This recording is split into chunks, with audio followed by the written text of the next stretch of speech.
Hey everyone, I'm Karen Combs, and welcome to my first Flosstube.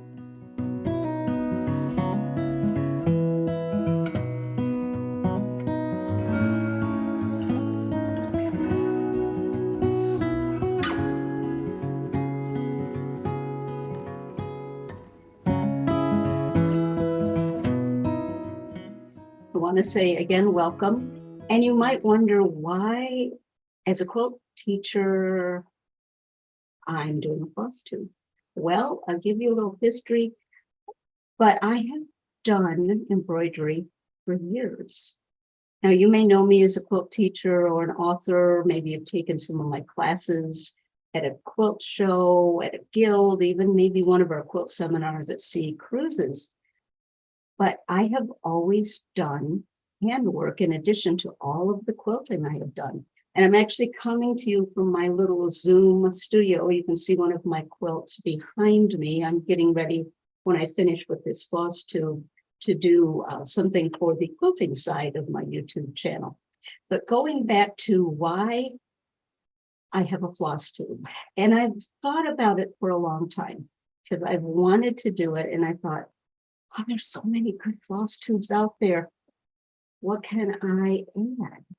And I thought, I'm just going to do it and hopefully find an audience, because I'm coming to the embroidery section from actually a quilter's mind. So there'll be some things that I'll be bringing in from the quilting aspect, but I'm not new to embroidery or cross stitch. I've been doing it over 50 years. Believe it or not. I just don't talk about that much. I've always enjoyed handwork. So I thought I'd give you a little introduction. And if you're one of the quilters that I've been with over the years and you're watching this and thinking, I'd like to kind of get into cross stitch, I'm also going to be talking about some of the language that we use in cross stitch. It's just like quilting. If you're new to it, it's like, what's a fat quarter? And what is this? And what is that? So as I come to those things, I'll kind of talk about that too, because when I first started getting back into cross stitch, I thought, what is that? And I'd watch a Flosstube and I'd wonder, everybody knows what that is. I don't. And so I'd have to Google it. So we'll talk a little bit about that. But I wanted to show you a few things from early on when I first started doing cross stitch and embroidery mostly. Let me go to my close-up camera here and take a look at this. Hopefully you can see it. Nantucket School of Needlery. Now this is from it's about 1975 or so. And I got into my closet and I pulled out what this is. Now it was a home extension needlework course. And I was just finishing high school, getting ready to go into college. And my degree is in library science. So that's what I was studying, but I still was doing needlepoint, cross stitch, embroidery in my free time. And I came across this brochure and I'm thrilled that I found it because it's really old. But I saw this and I thought, home extension course. So this obviously was before the internet, so everything was written down. So here is the registration that obviously I copied and filled out because I kept the brochure, but this was $80 in 1975. So that it was the equivalent of about $400. And I remember looking at that and thinking, I so want to learn in depth more about embroidery. And that's a lot of money, but I saved up and I ordered the first 5 lessons, and they came in this box. So I pulled it out, and it's a little worse for wear, but not too bad for being 50 years old. And here's the beautiful cover. But let me show you what's inside. Here is, like I said, I haven't looked at this in years, but I thought I'd pull it out for this first Flosstube. This is the box with some of the same floss and threads and mostly floss down in there. Some wool. And here is the notebook. So this was the first I was. And I did not do more than that because when I was in college, and then I was also dating my husband, and then we got married, and then we had kids, and you know how all that goes. But I did do, I think, the first 4 of the 5 lessons. So here's the book. And here it is. So things are so thin. But it was a whole home study course. Just, I've been looking through some of this, and I will keep doing this. And if there are some things later that I've read, I will share them with you. Let's take a look at some of the drawings, and then there were photographs. Some of the stitches we will be learning. Here is the first lesson. And so what I did is I had my own notebook. Again, you know, some of you that have never seen it are gonna giggle, but that's what I put. Of course, I matched the color. But here is my notebook. Let me just flip over. Here is lesson 1 that I was working on that I would send into them. Details about the work, how it was done, the direction. And then I believe this is the, it was not blurred. Embroidery. Let me take that out of the paper. Sorry for the noise. So this is one of the samples. You can see some of the running stitches. And like I said, I haven't looked at this in years, so this is how I came up with how to designate which stitch I was talking about when I returned the course for that section to them. Here's another one.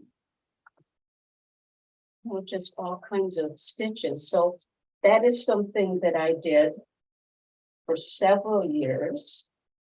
And you can see there's a whole lot of different things in here. But one of the papers that I was looking at when I was getting ready for this was a section on what books they recommended. So I thought I would show those to you because some of them are available on the secondary market. I thought you would be interested in seeing that. This is one of them.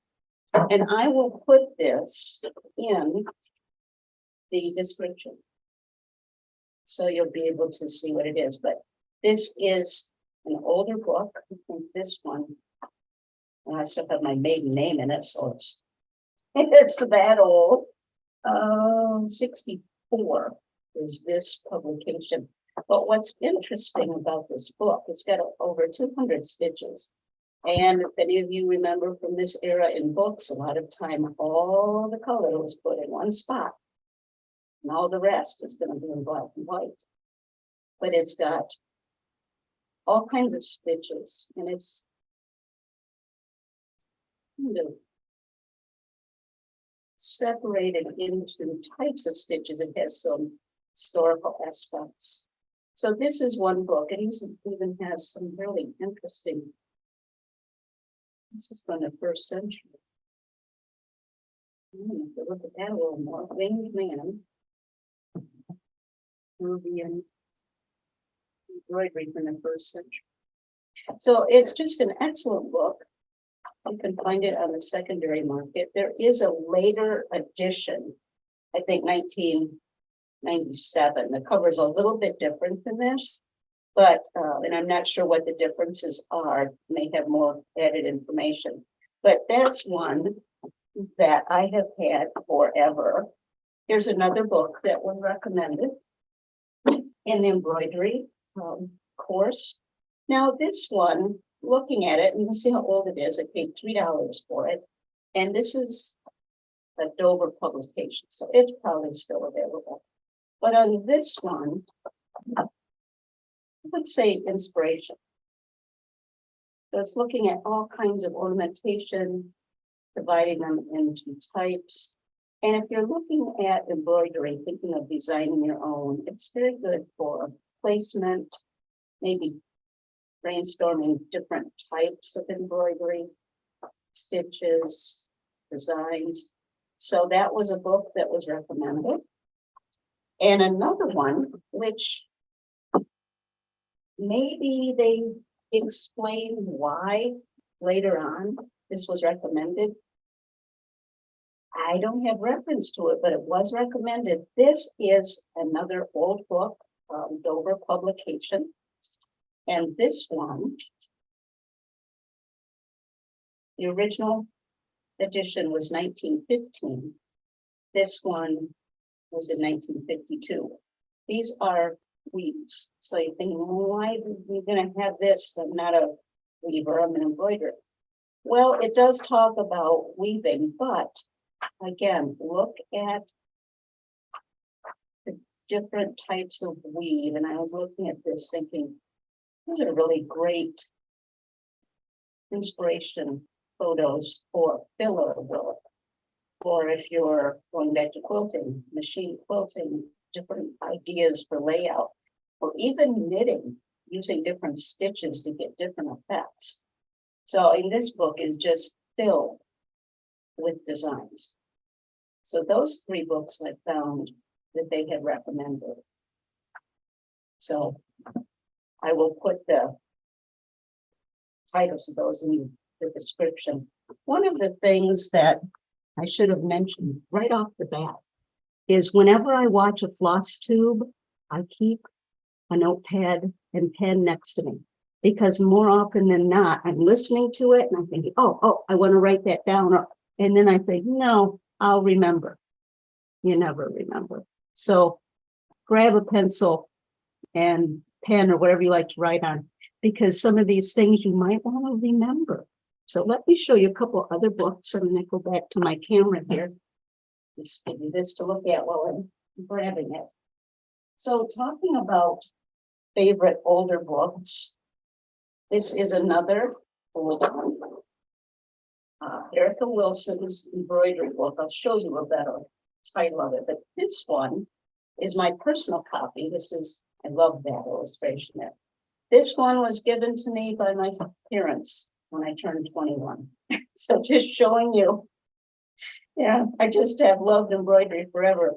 But this, again, probably out of print, but I looked online and there's a lot of different copies available in the secondary market. But look at all the different types of handwork it's talked about. And looking at illustrations, oh, that's wonderful. It gives you some history. There's crewel work. Just gives all kinds of information. And I really think the illustrations are done very well. So let me show you what the cover really looks like. So in some frantic cleaning episode, I got rid of the dust cover. I have no idea why. Maybe it's real. We'll just go with that. Probably not. But this is what it looks like. And let me hold it up too so you can see. So there's not as much glare there. So Erica Wilson's embroidery book. And it is, let's see how many pages. 400, 370 pages. So that's another one of the books that I still look at, and I think the illustrations are excellent. There's many good books out there now, and I don't know about you, but I do enjoy going to used bookstores and looking at the craft section. So you may find some of these in there. So that's a little introduction to way back when I started. And I was looking and I don't have any of the embroidery I did from that time period. I know I did some. Can I find it? No. But I did find some cross stitch that I did back in the 70s and 80s. And the needlepoint, this is some needlepoint that I did back actually for our wedding. This was the ring bearer's pillow. So I did that, and it was originally that yellow. And then we redid it so our daughter could use it for her wedding. So I did this back in the 70s. This is one example I found of the needlepoint that I've done. Like I said, I have no idea where the other things are. But talking about cross stitch and why am I doing a floss tube? Well, as I mentioned, I kind of got back into it. I've always done it, but I kind of got back into it a few years ago.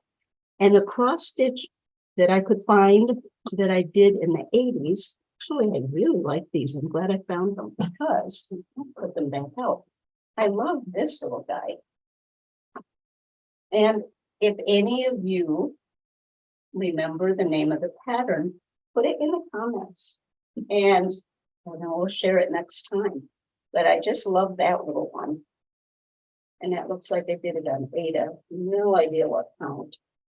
I did not realize or remember that I did anything on linen, but I did. And that's kind of what got me back into cross stitch earlier this year. And the obsession part of it is linen. So this is a little cross stitch I did on linen, and so is this. So, you know, in the 80s, we did a lot of back stitch. So there's a little back stitch on this, but I just love these little ones. So those are just a couple examples of what I've done. So I'm going to let you look at this while I grab something to show you that I've done recently.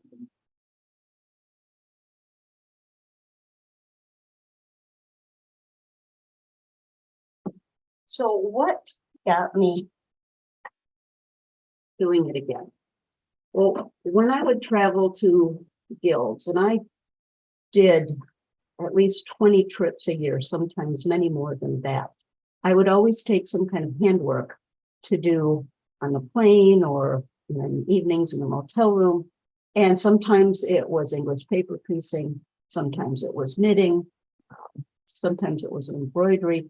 Took knitting a lot because it was easy to just put in a bag and take with me. But I always did some kind of handwork. And in about 2019, I was looking through Instagram and saw that Peppermint Purple, and again, I'll link her website, was doing a stitch along. Now, that's one of those words that I had to learn. If you see the word S-A-L, Sal, capital letters, that means stitch along. I didn't know that. So it's one of those words for you. But she was doing a stitch along. She was offering a free stitch along in black work. Well, I have always loved black work. So in fact, I want to show you one of these older books again. And do I have the dust cover? No. But this is the book. Let me put it under the camera so you can see it. But Jacqueline Embroidery. So if you've ever seen, think of Henry VIII and think of the portraits from that time period, you would see the beautiful black work. A lot of times the sleeves, there we go. So this is Catherine Howard. So I was intrigued by the black work, and this particular book, again, it's out of print. There we go.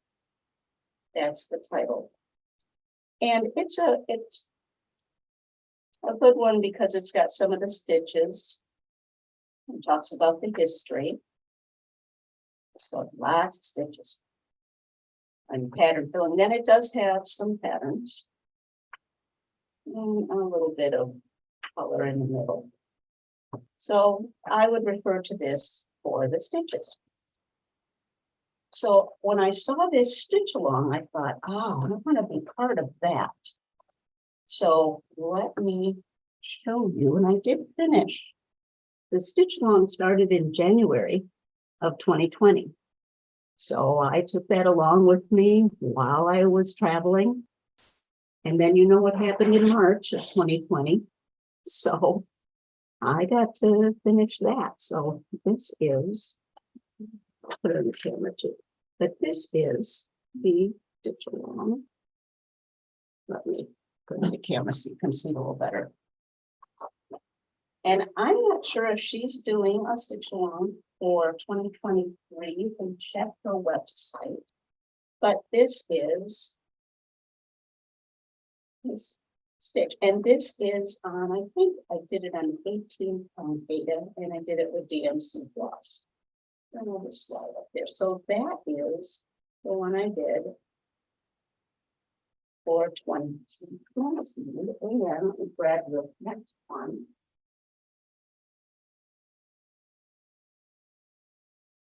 Now, sadly, the one for 2021, I have not finished. That kind of stuck on the border. Now this is on scroll frame. I'll hold it up now with very close up camera. So here it is. It's I planned on doing some borders.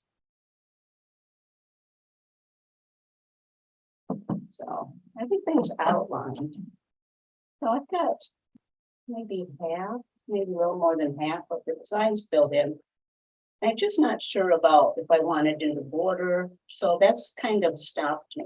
Now in a later Flosstube, I'll talk about frames because I've done a lot of different options. And on this one, I do like the scroll frame. But we'll talk about that later. But one of the things that I wanted to show you, new to cross stitch or newer, when I did it years ago, we had our fabric, usually Ada. We had our floss, usually DMC. We had our needle. And if we had a hoop, it was usually plastic. And that's what we had. And you can still do that exact thing. In fact, I still do that. You can see I'm using Ada there. But there's been so many different things that have been added. And one of the things that I really enjoyed, that's new to me, and some of you that have cross-stitched for years will just kind of go, really? That's not new. But if you're new to cross-stitch, it is. And it is needle minder. We didn't use those.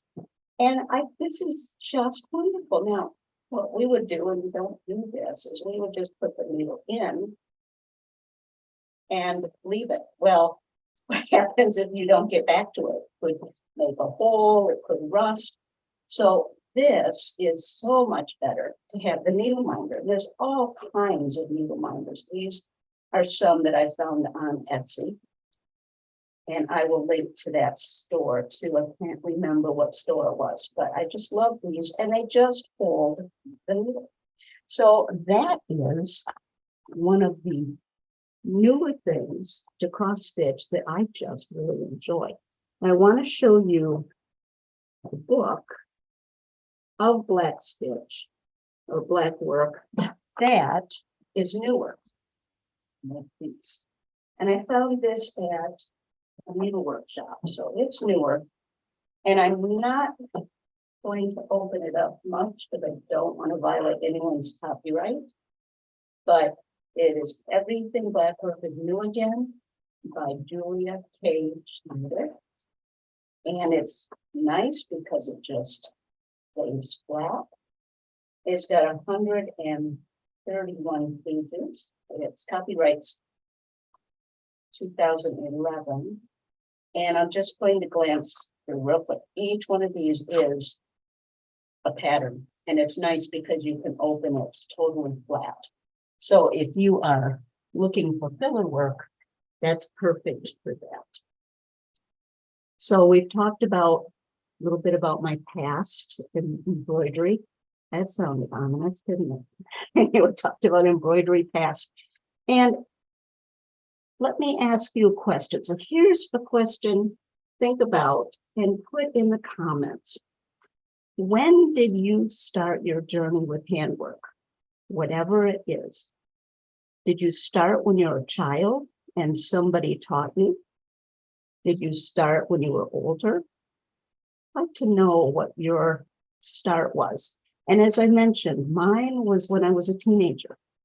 And I remember just being, ill at ease is not the word, but I was searching for something to do. Now I was in band, I was in gymnastics, I was in school, I was all those things, had tons of friends, but that wasn't it. There was something missing and I didn't know what it was. And somewhere along the way, I picked up a needle. And at that point, I started doing needlepoint. And once I started doing needlepoint, it was like, yes, this is what I was looking for. For me, doing handwork, and it even can be piecing my quilt pieces on machine. It's that repetition of doing something with my hands is just common. And I don't know about you, but if I haven't done some kind of handwork for a day or two, I get very antsy. I just love that time of sitting and stitching and creating, whether it be embroidery, cross stitch, as you can see, black work, could be English paper piecing, could be stitching at the machine, could be hand quilting. Any of those I've done, but it's just that relaxation that I find I really need. So the question, my journey started when I was a teenager, searching for what is missing. And for me, it was handwork. So when did yours start? Put in your comments. It'll be fun to read those comments. And the other question, when you started that, did you continue with that? Or did you change to something else? Or have you returned to it? And for me, you can see where I started and then I returned to it. So getting back to cross stitch. So you saw the black work that I did, finished that in 2020, started the other one for 2021, which was last year. And I worked on it all through last year, but I was also doing a lot of Zoom classes with quilt guilds around the country. So I didn't have a lot of time to devote to it, but somewhere along the way, probably Instagram, probably looking at different examples of people doing the stitch along, I came across cross stitch. And I thought, oh, well, that's changed since I did cross stitch all those years ago. And I started looking at some of the different patterns. Now, I'll talk about that in just a minute, but the patterns people were doing. And I thought, oh, I like this. Look at the fabric, look at the linen they're using. And then I would see hand-dyed threads. And I thought, oh, they're not just using DMC. Look at those hand-dyed threads. All of this started intriguing me. Now that brings me back to pattern. Well, in quilting, if we're looking at a quilt pattern, it's a quilt pattern. But in cross stitch, it's a chart. I guess it's a pattern and a chart, but chart is the term that we use. So I started looking at some of the different photographs of people working in different charts, the different designers, the different linen, the different threads, and it started intriguing me. And what happened early this year is I thought, I want to do that. And that's opened the Pandora box because I started going online, looking at different charts, and I thought, oh, okay, I like this one, and I'll buy that, and I'll buy the linen, and I'll buy the floss, and I'll get going. And I could not wait. And I was so excited to start. And I haven't stopped. In fact, it's become, I won't say an obsession, but it has been something I have just loved doing and exploring with all the different things that are out there. So let me show you some of the work in progress. And that's another word. If you hear people talk about WIPS, work in progress. I have a few of those. And I'm not a person that can have a ton of projects because I get overwhelmed. So I have a few.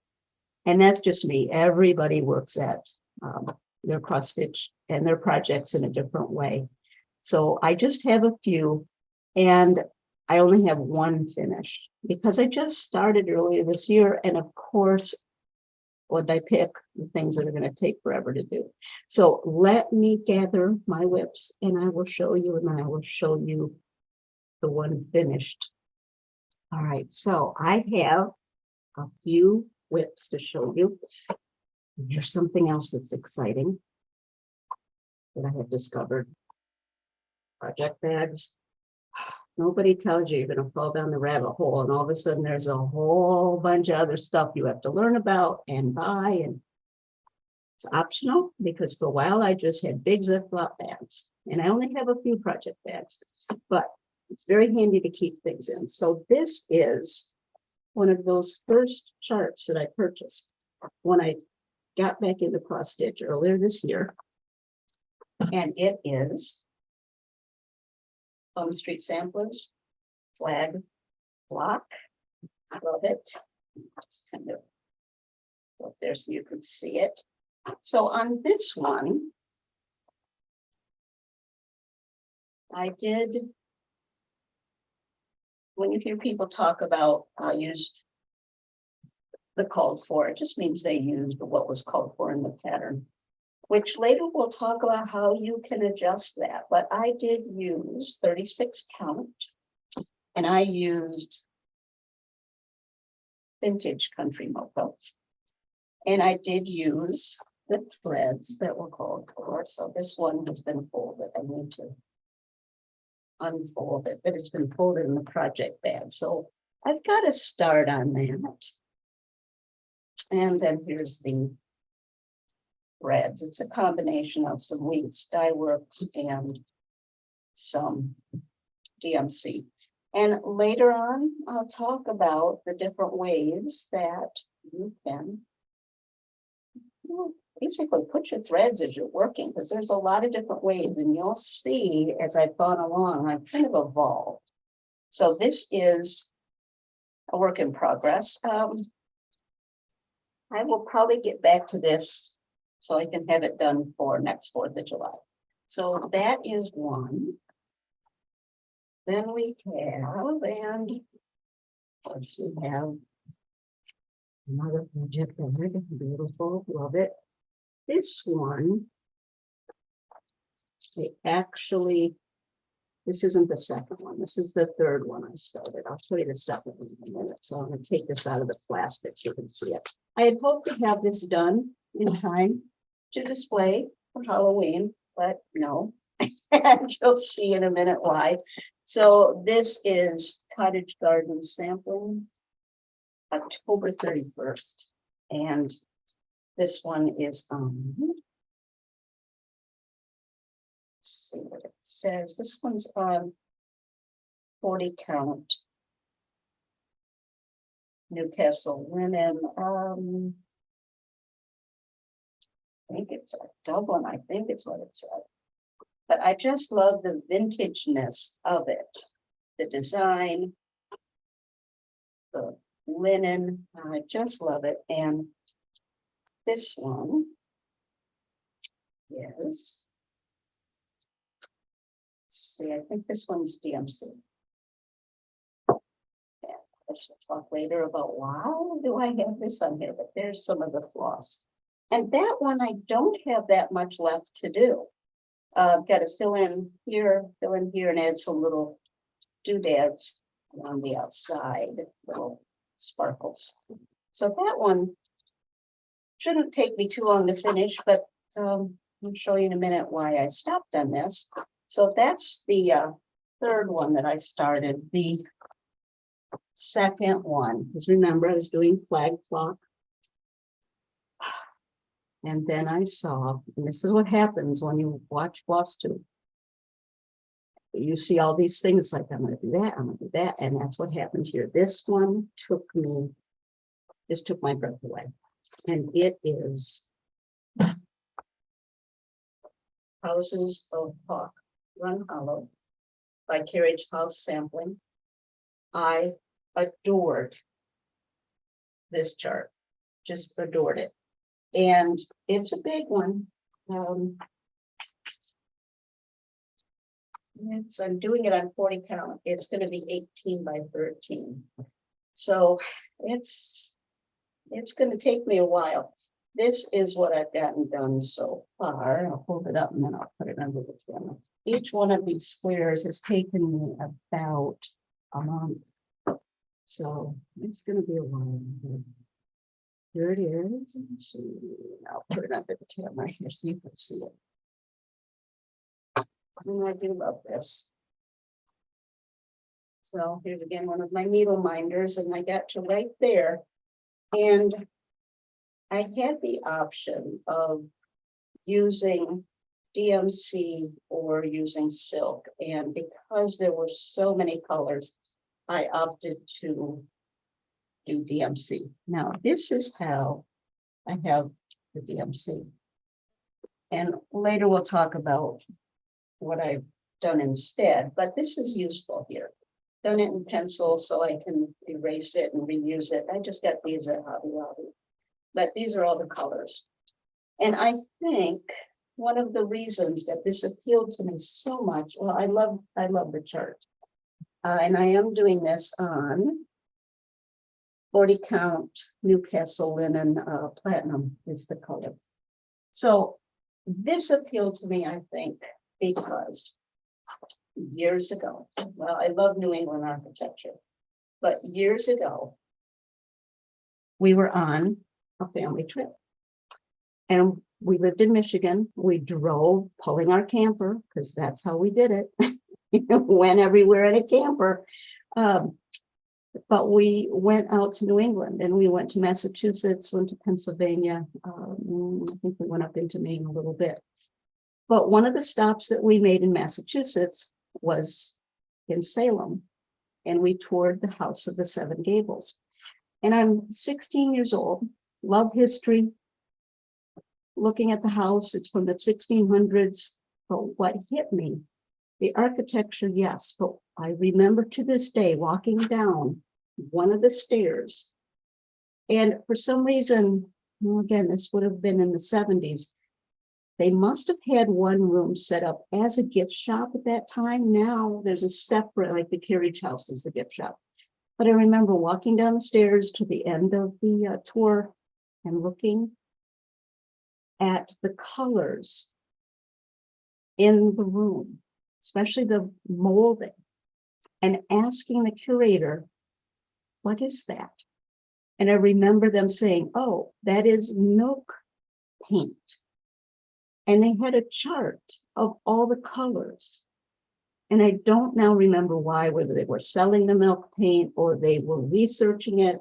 But anyway, there were all of these little bits of molding with all these different colors of milk paint. And I had never seen those colors before.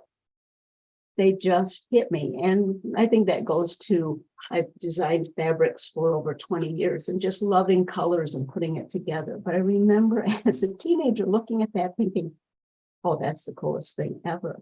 So going back to this chart, it's the architecture, it's the colors, it's just everything. And I know it's going to take me a while to finish it, but that's all right. It's not about the finish, it's about the journey. So I went from flag flock to doing this, and then popped this in there thinking, oh, I'll get this done for Halloween, and didn't. But the reason that I stopped everything is because of Sampler September. And that's something else if you're new to cross stitch. Every September, there is Sampler September. So it's not really a stitch along, it's pick your own sampler or pick up one that you have put down and work on it again for the month of September. Now there's two different types. And if I'm wrong, please put in the comments, because that's something that, I'm new to this new cross stitch. So it's exciting, but I want to get it right. So Sampler September is pick up a sampler, do work on it, do whatever you would like. But then there's also Sampler Soiree. Hope I have that right, which is working on a reproduction sampler. So there are samplers and then there are reproduction samplers. So I decided to do a sampler. Let me show you, because I'm still working on it. I tend to get started on something and just want to keep going with it. So let me show you that. And go to, we've got a big mess on the table here. It is show you the chart here. It is Quaker Dwelling by Kathy Barrett. You probably all know her designs. They are wonderful. So that is the sampler, and I may be wrong. It may not officially be a sampler because there is no alphabet on it, but it is a Quaker sampler in the fact that it's got different motifs. So I may be a little off on, is it a true sampler? But it just spoke to me and I wanted to do it. I am doing it on 36 count Havana. You notice the chart has the light color. And that's something else. When you are showing something, don't show the chart. So I'm just going to show the cover. So I decided to do it on this 36 count Havana. And I am using silk, MPI silk. I got the silk conversion at Colorado Cross Stitch. They had that kit ready, so I did get the chart and the silk. And I was a little concerned about using silk for the first time. I was a little scared actually, but I found that it's no different. So I'm very happy with that. So let me have this on a scroll. Just gonna hold it up and can you see this? And go ahead and undo it so you can see. So I'm partway down the house. I have the top done and working on the house. And what's kind of fun about this particular chart is that you can work on the house. And then when you get a little tired of working on the house, you switch over to the motifs and you can go back and forth. So it really is quite nice. I'm going to put that under the close-up pin. So here it is. You can see. I'm just getting started with it. Now, the one concern that I had, because this is such a dark linen, how did the colors look? So I did lay them out, and a couple of them were close, but it was all right. So those are the